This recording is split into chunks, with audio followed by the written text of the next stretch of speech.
Guys এখন বাজে হচ্ছে 9টা 10 আর এখন আমরা খাচ্ছি হচ্ছে চা। अरे कहना क्या चाहते हो। আর এইখানে আছে একটা স্পেশাল মানুষ, সেটা হচ্ছে আমার একমাত্র শালার বউ, মানে শালা বউ। क्यों क्या हुई। তো সকালবেলা চা খাচ্ছি, লিকার চা, এই যে বিস্কুট। আর এদিকে আমার মেয়ে হচ্ছে খুব চেঁচাচ্ছে, কারণটা হচ্ছে সকাল থেকে খুব শুধু দুষ্টুমি করছে। ওদিকে আর একটা ভাগ্নি আছে, দুজনে মিলে এত দুষ্টুমি করে না, পুরো বাড়িটাকে পুরো তছনছ করে ছেড়ে দেয়। আর তোমাদের কাছে একটা সুখবর জানাই গাইস, অ্যাকচুয়ালি যে আমার ছোট্ট শালা বউটাকে দেখতে পাচ্ছ না, খুব তাড়াতাড়ি মা হতে চলেছে। তো তোমরা একটুখানি ভালোবাসা দিও, ঠিক আছে? দেখো বডিটা দেখো, এই বডিতে মা হতে চলেছে। তো যাই হোক, তোমরা একটু ভালোবাসা দিও যাতে খুব ভালোভাবে মা হতে পারে খুব তাড়াতাড়ি।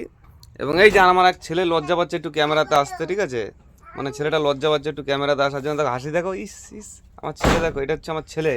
আর এই যে আমার মেয়ে, এই যে আমার মেয়ে, আর এটা হচ্ছে আমার ভাগ্নি। দেখো আমার ভাগ্নি, দেখো সকাল থেকে শুধু দুষ্টুমি করছো নাকি?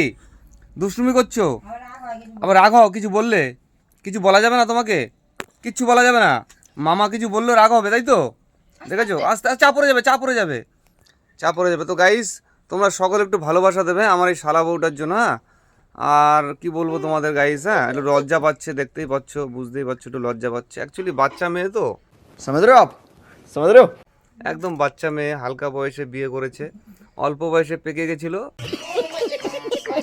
বুঝতেই পারছো, এখনকার দিনের জেনারেশন কলিযুগ। তো একটু আশীর্বাদ করবে সবাই, একটু ভালোবাসা দেবে।